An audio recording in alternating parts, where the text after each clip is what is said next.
Okay, thank you for coming all to this panel about journalism, rethinking the concept of debates.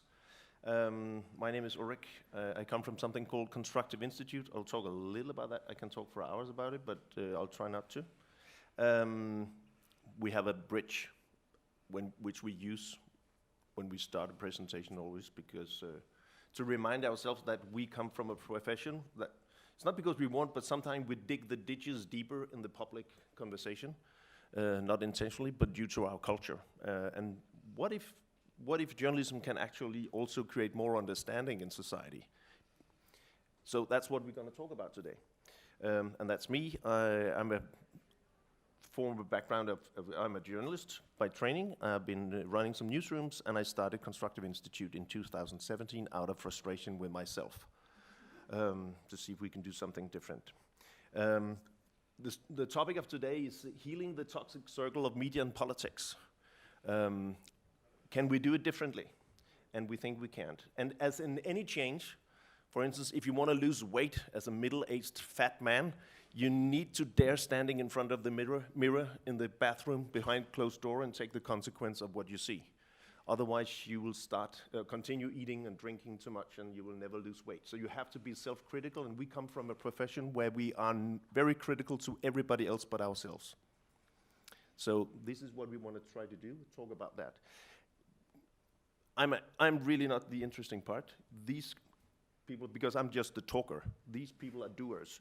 They're editors from Scandinavian public service stations, and they are actually here to show you examples on that it's actually possible to do something differently and actually also doing it in a way that is appealing and interesting and actually build bridges in society. And we'll get back to that. But frame setting, why we're talking about this, why have you chosen to come here, is most likely because you also feel there's something going on in democracy. And 2021 and this year, more than ever, we'll talk to our children and grandchildren many years from now. These were the years when we understood that the whole concept of democracy, we can't take it for granted. We thought we could. Polarization will be the next pandemic. There's so many things in business models, financial models, algorithms, and in our culture that spreads the virus of division. And journalism is one of them. Not because we want to, because we're just going into the habit of doing that. And there are so many things that separates us, and that will be the big story that we have to cover, and we should try to cover it in such a way that we don't make it worse. Maybe we can even make it better. And we know by now that if even the strongest democracy in the world can fail, if the press do not do its job, as we saw it in the United States. We know now that even if we spent 20 years and $1,000 billion US, we can't endorse democracy in different countries. This is Afghanistan.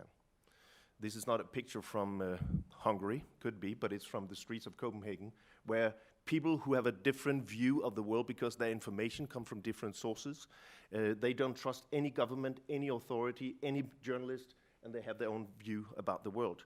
And when I was a little boy growing up in Copenhagen, nobody burned dolls of prime ministers in the streets of Copenhagen. So even in our little peaceful countries far north, there are more cynicism. Things are happening even there in the public debate. And of course, we're in the midst of a war, Ukraine, where you can see that the most important weapon there are not tanks, it's words. It's storytelling. Who tells the story about the truth? In Germany, they have introduced a word which was latest used in the 30s, Lügenpresse. You don't trust traditional news organizations covering even important stories like immigration, crime, stuff like that. So we are at a place where we need to rethink what we are doing and ask tough questions. Is journalism part of the problem? And how do we become part of the solution too? And one of the questions would be, why are we in our profession always thinking about warfare and boxing when we invite people in to talk to each other about the future? We always call it debates. Debate comes from French, débattre. It means fighting. Why do we think it has to be a fight? Why do we call it, this is Danish, election fight? Why do we call it crossfire? Why do we call it duels, hard talk? Why do we call it red corner, blue corner, winners and losers? Why do we do that? Why is the framework of that? Because it has been like that for many years. And we'll talk about that tonight. But if we orchestrate politics and political discussions in our democracy as boxing, it will be boxing. This is an example of a Danish public service company a few years ago. They organized actually political debates in a boxing ring, in a big sports arena, and broadcasted it live. And there were disco music, smoke, half-naked women, and people had to wear either a blue t-shirt or red t-shirt. And this is the prime minister entering, and the famous news anchor, he was playing the referee, and he was hitting a bell if anybody dared to answer more than 30 seconds to a question. No wonder politics is boxing if we do it this way. We did a big survey at Constructive Institute on the people's, or Danes' expectations to politicians. What do they think about it? And this is in Danish, but I'll just tell you the worst thing people think about debates is when politicians do not answer the questions they're being asked. But the next ones are all about if they attack someone, if they interrupt, if they are mean, if they're personal, whereas they really look for politicians who dare to be in doubt, who have ideas of solving people's problems. They don't see that. And why? Maybe because we don't allow that. So we talk about incentive structures. Politicians, this is the most senior in our little country. He said the press has put a blanket of stupidity over humanity. That's a mean sentence, right? But that's how people talk about us now. But maybe there's a tendency that we focus our attention, and therefore also the politicians' attention and the public attention, on things that are so extreme. And we do it in such a way that the extreme in the minds of people is that the world is extreme. And we favor the most rude and the loud in the debate. And we give them airtime because we think it's entertaining. We think that's what we should do. It generates clicks, attention, and views and shares. But it has consequences. Terrorists, populists, they love it. They talk directly into our news criteria. Of course, if you're not allowed to publicize what you want to say, if there's censorship, if you're being shot at as a journalist, if you're being put in prison, that's the worst. So freedom of speech is, of course, essential for everything. But in most of our countries, we try to deal with.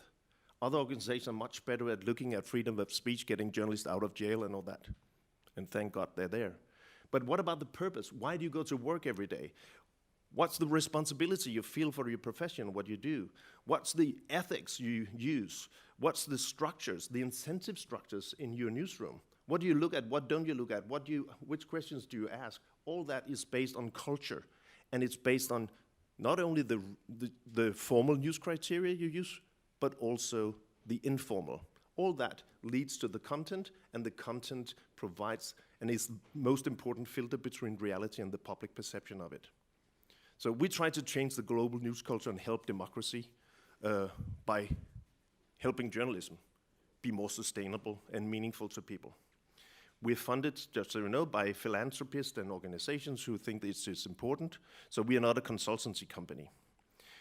We work in 3 ways: generate new knowledge about what we're doing, and what's the consequence of journalism. We try to inspire with conferences and workshops around the world. Just signed a deal with the Times of London. And we have a fellowship program where we try to find best talents and give them time to reflect and come up with new ideas and go back and become ambassadors for all this. So finally, when I should say what constructive journalism is, well, there are 2 sets of glasses we put on when we filter the world for people. One is breaking news. When I was young, it was just called news, but it's the same thing. Tell people what's going on as fast as technology allows you to. So speed is important. We ask questions like what, when did it happen, where. The more dramatic, the better. We're a police car. We deal with drama and conflict. We angle on that. The more dramatic and the more full of conflict we think, the better it is. And that is also good for society. Don't exaggerate it, which we sometimes do, but it's important. And then there's the other thing, investigative reporting, which is where we get our identity from. The fourth estate, controlling power, putting people with power to account, which is extremely important. But thinking about it, investigative journalism is always about yesterday. It's about who's to blame for the problems we're in society. We ask questions like, who did it? Why did it happen? And we are critical, and we play the role of a prosecutor or a judge if we don't take care, and we angle on the crook and the victim. If you buy into that, what do we, and you agree that we're the most important filter between reality and the public perception of it, what do we talk about in the public debate? We talk about what's happening now and what happened yesterday. And we talk about what is dramatic and full of conflict, and we talk about the crooks and the victim. And here comes the question. What is politics about? Politics is actually about the future, right? But it doesn't fit into our news criteria, really. We really don't care about your idea or your vision or your dream or your ideology. But why do you say this now? Was then you said something different 4 years ago. Is that a lie? That's how I'm trained to do. So constructive journalism is not an alternative to those two. It's thinking good journalism can also be about tomorrow. It can be about inspiration, asking questions that I was not taught in journalism school, and neither were you. Now what and how? Questions that points to the future. We are curious, and we try to also to facilitate debates about important issues and problems in society, and what are the potential solutions to them, and what's the best practice. This kind of thinking, we're partners from United Nations to small startups, and it's called now, this kind of thinking, a megatrend in news. It answers the question of why public media journalism matters to society, gives our news a clear purpose, they say at EBU. News organizations around the world have adapted this, from Emily sitting there, from the BBC, trying to work with that, the public service companies in all over Scandinavia, and news organizations around the world, also in Australia and in Georgia. So just to say, this is what we talk about. And we have been talking about that. And it's not because we think we have all the answers, we'd just like to ask questions. And one of the most experienced persons in public journalism in Europe is actually with us today. It's Eva Landahl, working for SVT, before that also for Swedish radio, and she's the queen of public debates in public television. She's been running political hearings, political debates up to elections for a generation or so, even though she's very young. And she's here to talk about what she did before and what she's trying to change and what you have done about it. So, welcome. Thank you, Ulrik. Yes, so I have been a publisher for a very long time, and I have had the responsibility for what we do. You can take that off. You think? Yes. Otherwise, we can't hear you. Oh, he says yes. He said no. Just off. I'll get all wet. Yes. So I've been responsible for what we do in the newsroom every day. I mean the bread and butter work, which means interviews, small or large debates between politicians and people in power. And I have to admit that I love really hot fights, quarrels, and when the politicians attack each other for what they have not delivered politically. You know, to me it's like a good play, and I've been stuck to that for a very long time. And I knew also that what was said in our debates at the Swedish television between well-known people in power in Sweden could be quoted afterwards by journalists in other media and on our own platform, which was good publicity. We got attention on our company and on my programs. I was happy. And for a long time, I also thought that through the debates, we could clarify to the audience the differences between opinions and the differences between political parties. My problem was that the debates often received a lot of criticism afterwards from the audience.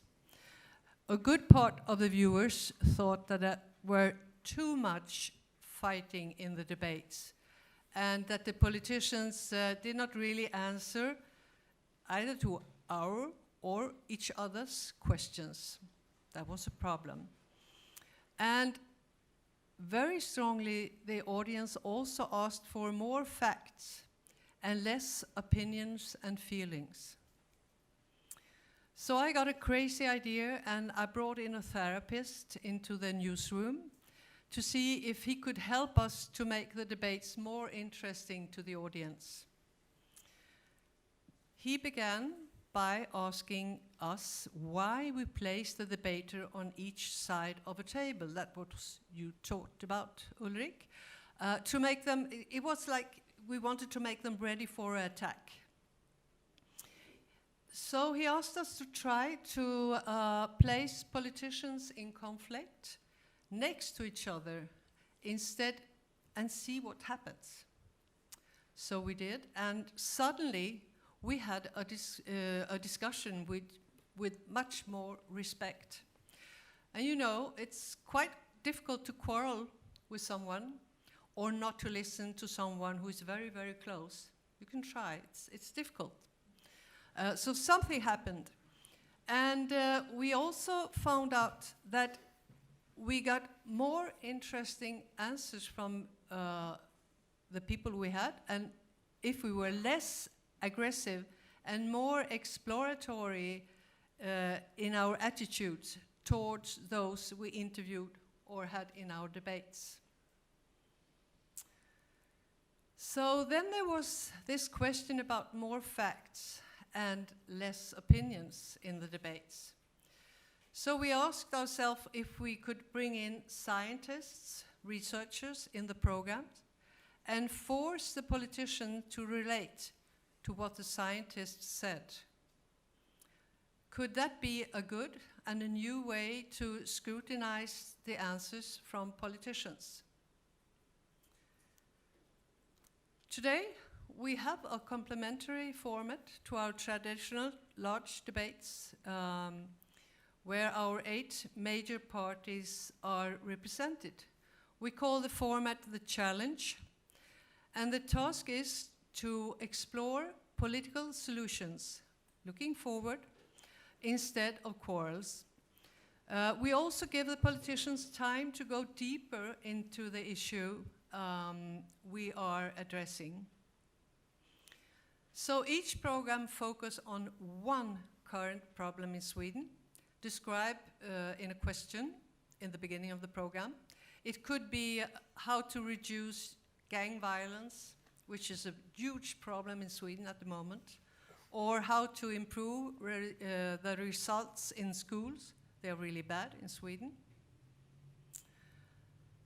So I'm going to show you a trailer we did about the new format, but let's start with the sound of a traditional political Swedish debate. This one was between our 8 party leaders recently.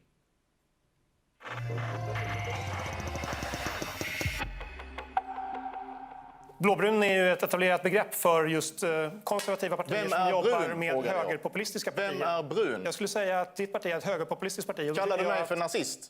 Högerpopulist, sa jag. Du kallar mig för nazist. Jimmy Åkesson, vi tar, jag förstår, du är uppe. Nej, jag blir riktigt upprörd. Vi tar det en i taget. Man kan inte komma undan med det här längre nu. Det räcker med det här. SVT needed a format where the leaders of Sweden's 8 political parties could give viewers their solutions to societal problems instead of quarrels. This was the result. In the beginning of the program, a question is posed. Researchers, each specialized on a specific subject related to the question, are interviewed when the question is presented. They present scientific proof and results unrelated to politics. The politicians now have to relate to the facts presented by the researchers. But, of course, not everyone does. Det där sa ju forskaren att det inte riktigt var så. Jo, men det är så. Jag är helt övertygad om det. Jag har 2 barn själv. The politicians are forbidden to debate or criticize any of the other parties. They are only allowed to answer questions from the presenters about their own party's actions to solve the discussed problem. The program lasts about 2 hours, and at the end, the politicians usually find something to agree on in order to solve some part of the problem. Det som gör mig lite glad, det är att alla vill reformera, alla vill ha både ett skolsystem som håller ihop, det hör jag tydligt, och att vi ska ha frågor också som är klassrumsnära. The viewing figures after these hearings are not as high as after traditional party leader debates, but the reactions are far more positive. Perhaps all the appreciation that the format receives shows that in the time we live in, discussions about facts and solutions to problems are more suitable than confrontation. You may applaud.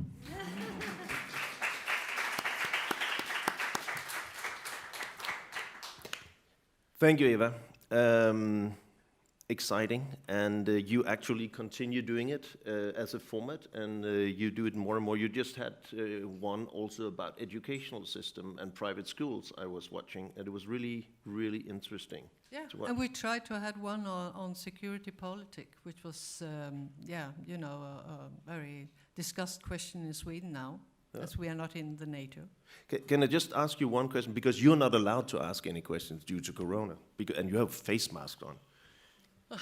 But what was the reactions internally in the newsroom when you started doing that? Did they think that was the way to do it, or were they all applauding and thought you were a hero?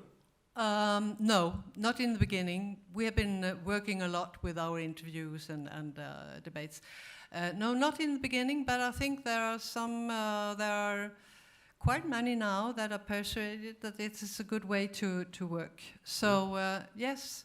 I would say that the politicians were more confused than the journalists, because they are so used, to fight each other. And when they came and we invited them to this discussion, they said it's impossible. I can't stand here and not criticize the opponent of my politics. It's impossible. Because and they we trained said in no, doing so. you are not allowed. And when they tried to do that in the debate, the anchors went in and said, "Stop, no.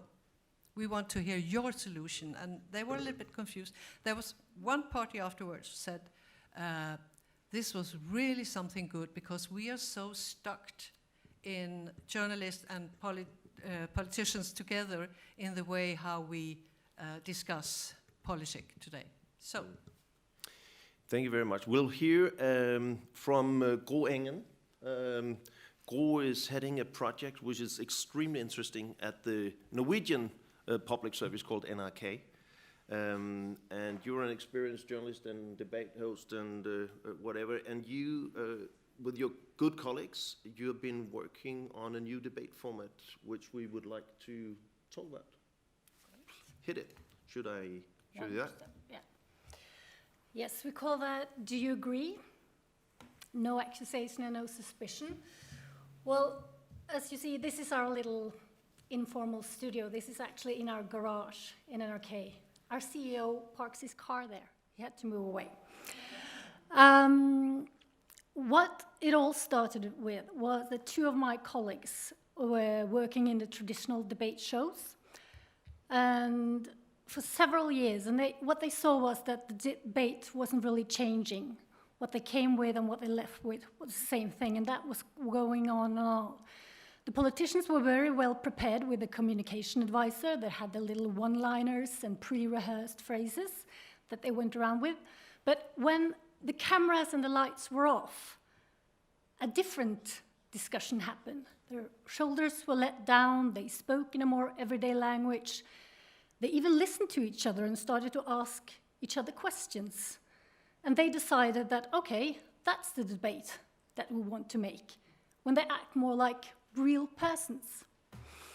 So that's how it all started. And what we actually spent the most time on, some of what Eva said, the most time we were spending on training them to do that, to be real people, when we were going to record this.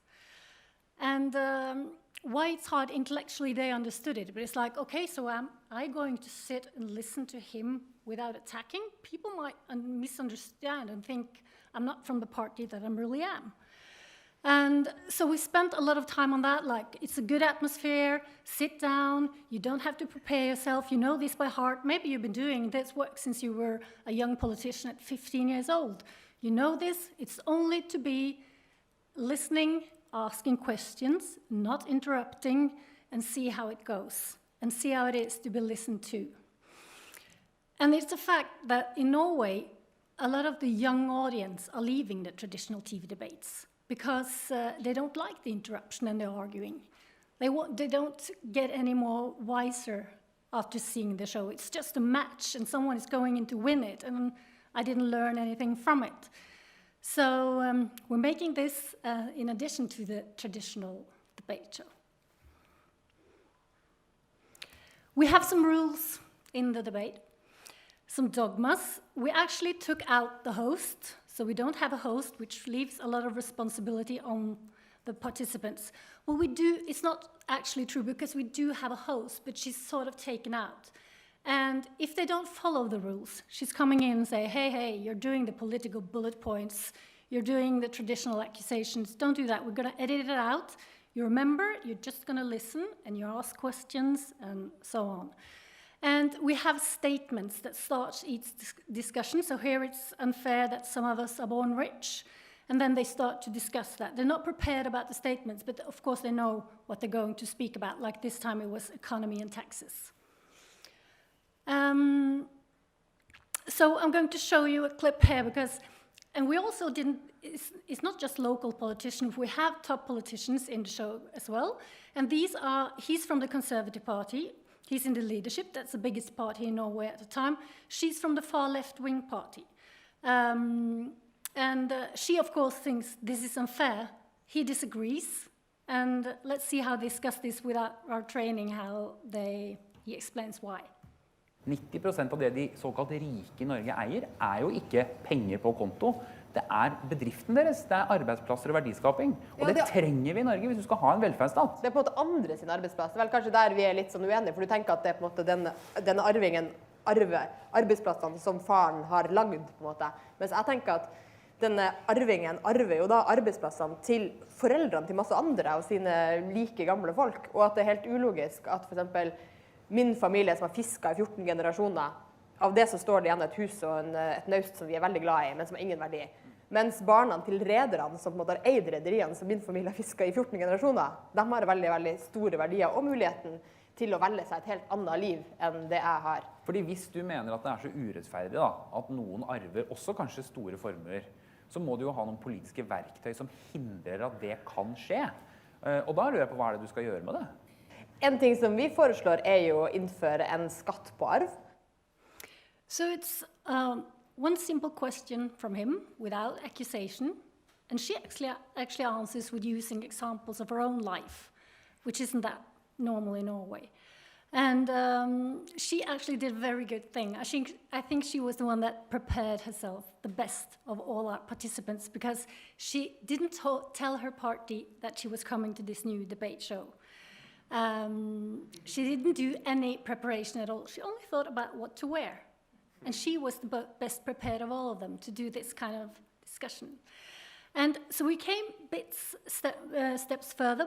We have to work further on this and go on experimenting. But also what we did to explain them of what we wanted, we used some comparisons. We used, for instance, marriage therapy. Think about it. You sit down opposite each other, you look each other in the eye, and you are listened to. That feels so good.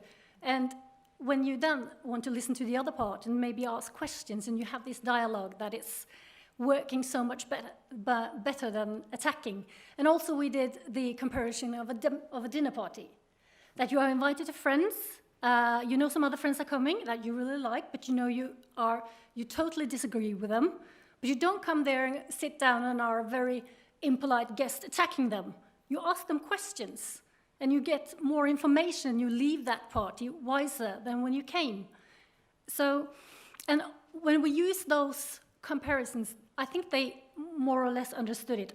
Intellectually they understood it, but we still had to work very much on it. And it is a recognition for us as journalists and debate journalists that our work has been very much to drive these politicians further apart than they really are. So we're turning that around. I will show you a last video because we also made a video of some of our participants after the debate, telling how they felt how this kind of discussion is. And here they have been debating racism, immigration.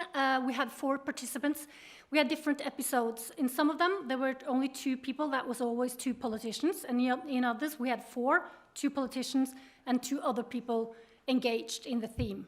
So we're going to see some of the reactions after the debate about immigration.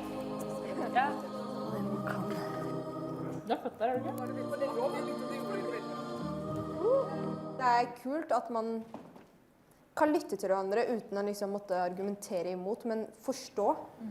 Vi gjør ikke det så ofte i Norge. Vi bare vil gå og attacke, men her sitter vi og prøver å forstå hverandre. Veldig lite polarisering, og det tror jeg er konstruktivt. Jeg tror håp er så viktig å ikke miste. Faktisk så viktig. Og jeg er veldig stolt over debatten. Jeg synes det var skikkelig hyggelig å sitte her i dag og kunne liksom diskutere på en ordentlig måte, og ikke liksom skulle prøve å overbevise 10 stykker hjemme i stua som ikke er her, liksom. Så jeg har lyst til å ha mer av det her, tror jeg. Ja.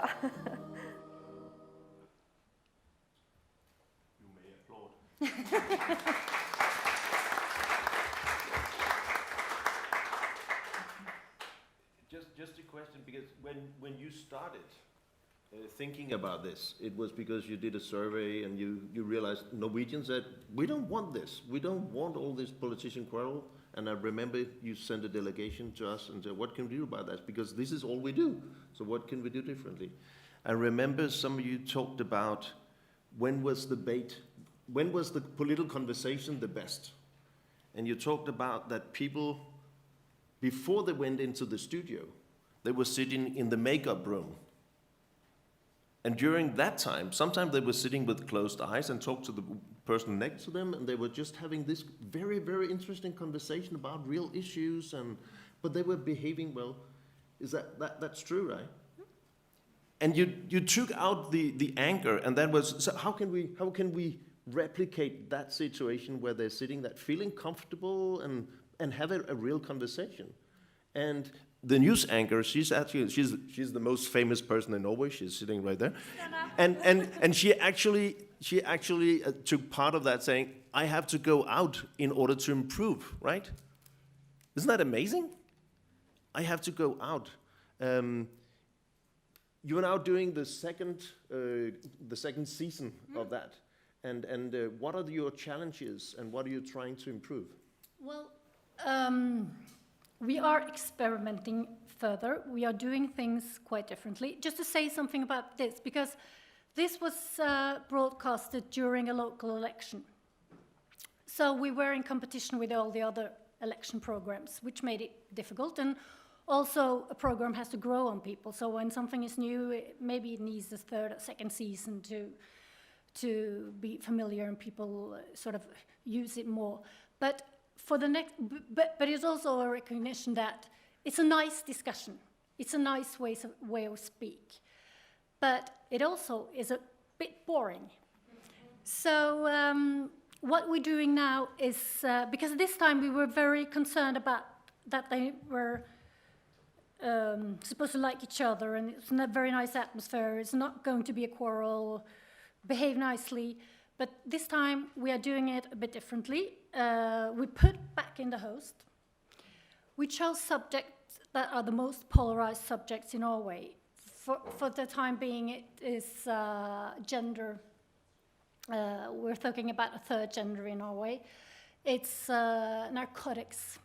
Maybe mental health will be a theme.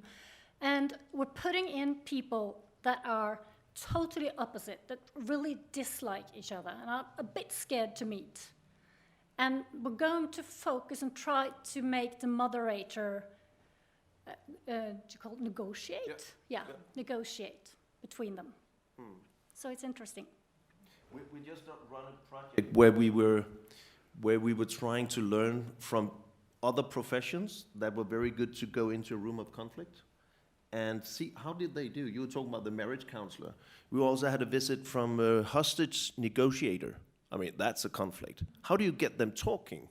Or a conflict negotiator between unions and SAS and the pilots. How do you do that? How do you get them to talk? And what are the questions? How does the room look? What do they eat?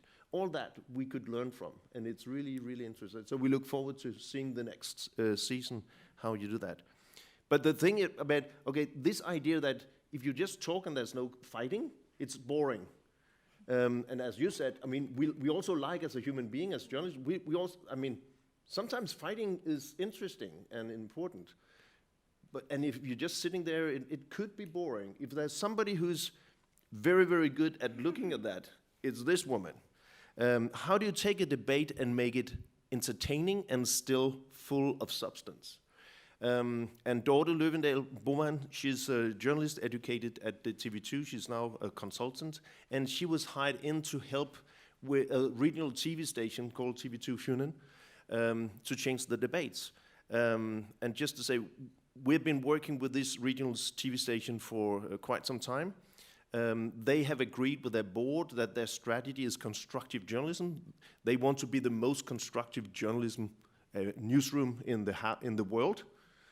Which is quite ambitious, but they're working with it for quite a long time. They've changed their slogan as one, and the mission statement. The mission statement in the old days was something not very ambitious, like "we help people and the island of Fyn killing time," something like that. And now it is, together we want to improve life on Fyn. So everything they do, it's in order to improve life. They cover a problem in order to have it fixed.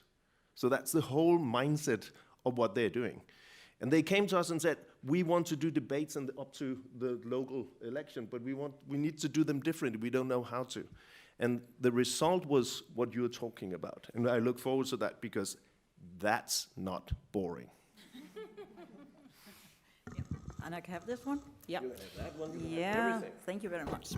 Well, yeah, I'm here to talk today about the TV program called Solved or Squeezed, and it's actually a TV program about how constructive journalism helps solving problems in politics. First, I will tell you a little bit about Denmark. In Denmark, we have 98 municipalities, and every fourth year we have an election where we choose our mayor and our council. 10 of those municipalities is on the island of Fyn. You can see it in the square, and these 10 municipalities is covered by TV2 Fyn. And yes, we had this election last November and last summer. The editor at TV2 Fyn called me and with this question: how can we encourage politicians to cooperate and to solve problems rather than letting them argue and fight? Can we make a TV program about that?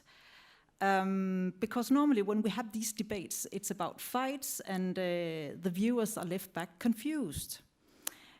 And I think the answer to that, yes, of course we can do that. Of course we can make a TV program about that.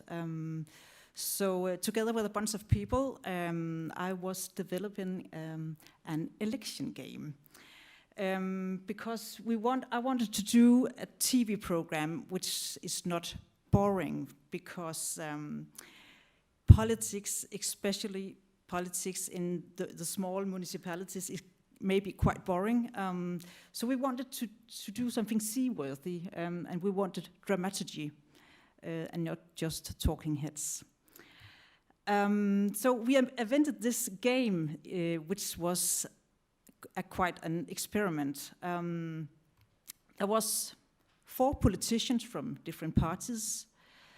We took a current problem in their municipality. Then we had a box measuring 4 times 8 meters, which was made by a carpenter. We gave the politicians 20 minutes to solve this current problem, and every 5 minutes the walls in the box would be moving. And then we had the locked door, so the politician couldn't get out of the room.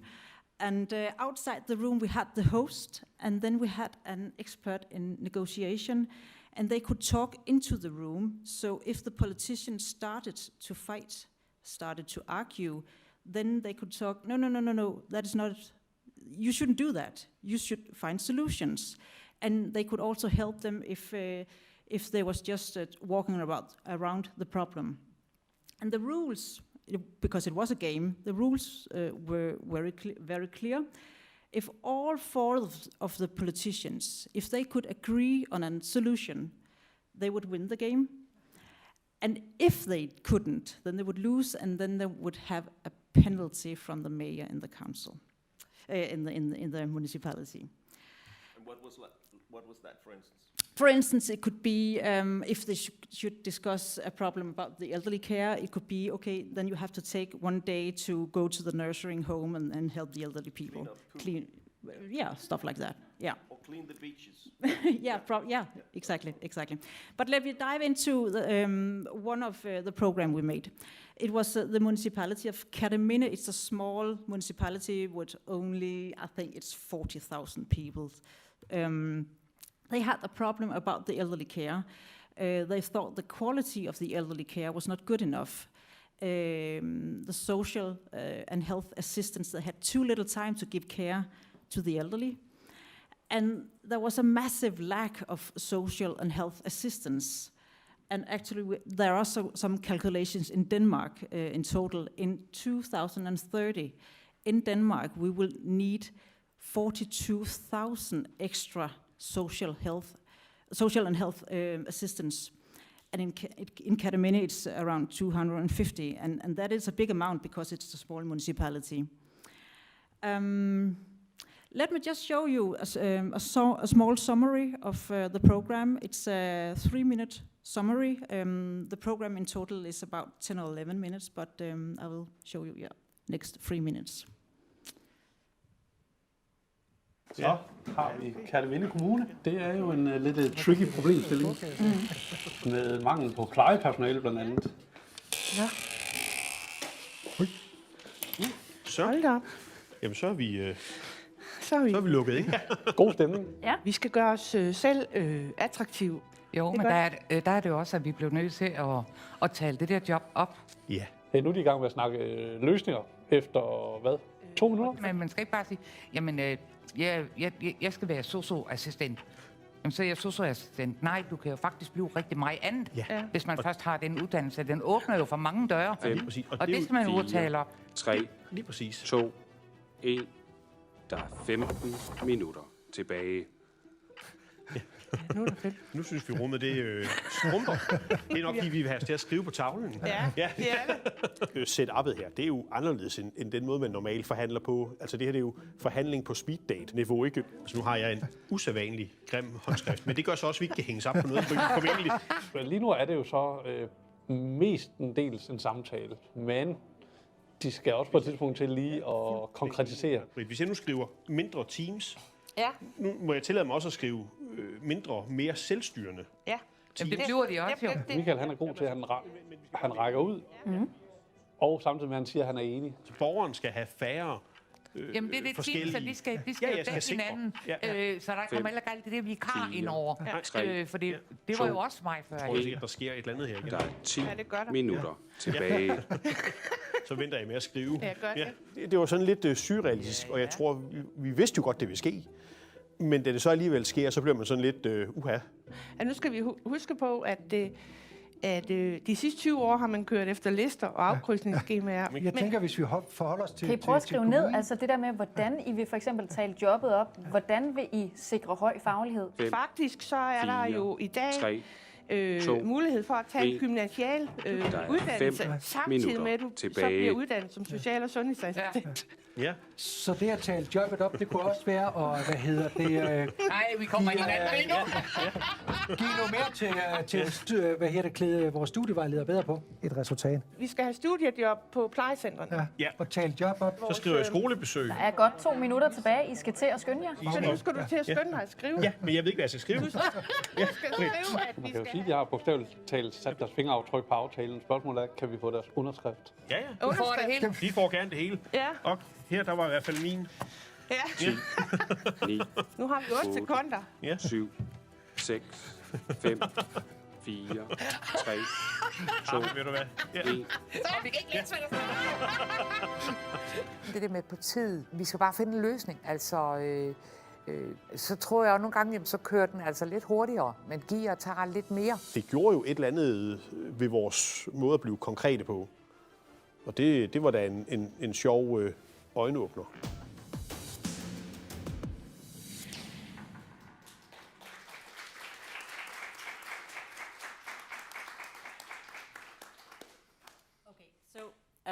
They came up with 3 main solutions. You couldn't see that in the small summary. The first one was that they agreed that they would organize the social and health assistance in smaller teams. So they would give back responsibility to the social and health assistants so they can make their own decisions together with the elderly people. Before, it was a person in the center of the municipality who took those decisions. But they were giving back the responsibility to the social and health assistants. Secondly, they made up that they should visit the 7th grade in primary school and tell the students about this education, because it's very important in the very young age to tell the students, hey, you can do this job, and it's not just about changing diapers, it's about giving care to the elderly people. And thirdly, they decided that they would hire young people to work at the nursing homes, just to have fun with the elderly people, and just to give some quality time to elderly people. And the best part of that is that then the young persons could see how it is to work on the nursing homes. And then you might ask, oh God, this is just a game. What about the reality? It is a game. Could it work in reality? And actually the answer is yes. Because as we speak right now, we're about to edit a follow-up program about this municipality, Kerteminde. And all those 3 main solutions, they have been taken out into reality. At the first picture, you can see Tine Caesar, social and health assistant. Before, she was not proud of her job. She made mistakes. And then now she's thinking she can make a difference. And the elderly people feels that difference as well, because now she knows the person she's going out to, and that she didn't knew the person before because she was just driving around, because there was this central person in the municipality deciding who should go where. And that at the second picture, it's Christina. She's an employee from the municipality, and she's talking to a 7th grade about the education. And I guess if you see students at 13 years old, just like, oh, boring. But actually, afterwards, they were just, wow, it was quite exciting. And can we go visit this education? So that was a solution that helped as well. And the third solution, the third picture, is Sophia, and actually it's a kind of a magic moment. Sophia is 14 years old, and she's just started working at a nursery home. And on the picture you can see her comforting an old man, Maurits, who's crying actually, because he's talking about his dead son. And you can say, wow, 14 years old, should she do that? Of course she should, because she has the time to listen to him. And he feels that there was this person having time, so it was quality time for him, and she thinks it's the most natural thing to do. Learning points, I'll just go through this. We know now that every program was like 10 or 11 minutes. And we know if we should do it again, and I guess they would do it again, we know that the problems has to be very specific. We tried to have we had some municipalities discussing green energy and integration. It was not specific enough, so that didn't work that well. And we also know in the editing we should be using more time explaining the problem, because then the viewers would know the solutions even better. And constructive journalism is also about explaining the problems, because the problem is a fundament to getting into the solutions. And then you might ask me, what about the politicians? What did they say? And I talked to all 40 politicians before they entered the room and after they entered the room. And I would say that 38, 39 of them was not just happy, they were actually totally excited with stars in their eyes, and they were, wow, we shouldn't argue, because they were trained to be arguing, but they shouldn't. They were punished if they were arguing. So they loved the format. They really loved the format. And as this quote, it was also an eye-opener for them, because Michael from Katamina is saying, this experiment was an eye-opener. Of course, we cannot solve every problem in a municipality in just 20 minutes, but it shows that we in the future should be faster making decisions and solutions instead of just talking about the problems. Yeah. You may applaud. But what is really, really interesting about this experiment, and it is an experiment, is what we actually do here. We change the incentive structures of a debate. And changing incentive structures is really, really important. I mean, what does it, and these politicians, why did they go into politics? They went into politics because they wanted to solve things, fix problems for people. And suddenly they were being appraised for doing exactly that, which they were not outside. Because in order to be a good politician, you had to get into the news. How do you get into the news? If you attack someone, right? And they've been trained by former journalists called spin doctors to do exactly that. And it's just making it worse.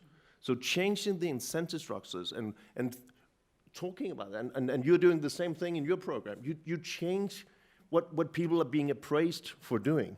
And I think that's what's really fascinating.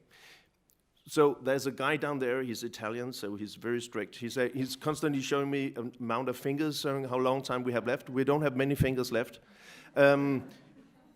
But there's just one, the Nobel Peace Prize was giving out to journalists, 2 journalists. One of them has been silenced, he's Russian. The other one is Maria Ressa from the Philippines. When she accepted her award in Oslo at the Nobel Peace Prize Committee event, she did a speech, and you should watch it online, because it's a reminder of what we should do. She said, without facts, you can't have truth. Without truth, you can't have trust. Without trust, we don't have no shared reality, no democracy, and it becomes impossible to deal with the existential problems of our time. Climate, coronavirus, and now the battle for truth. And I think that's a reminder for all of us what journalism can do, and that's what the reason why 2 journalists got this award. We run this fellowship program. Some of them are in this room, and last year we couldn't go to the United States as planned to watch big buildings and big thoughts, so we thought what to do instead. So we had to stay in Denmark. We went up to see a lighthouse. This lighthouse was about to fall into the beach of Jutland in Denmark due to the erosion of time. The wind of change was taking off the sand, and it was about to fall down. Just like wind of change is changing journalism, and sometimes it falls. News deserts is a big thing. Alan Rutsbridger, a great former editor of The Guardian, once said, journalism is like lighthouses. There are no business models for lighthouses, but ships sink without them. So should it be, okay, if it can't stand, let it fall. The guy who was being asked to tear it down before it fell down, a brick worker, a local guy, thought, well, this is a pity. It's really important that it's there.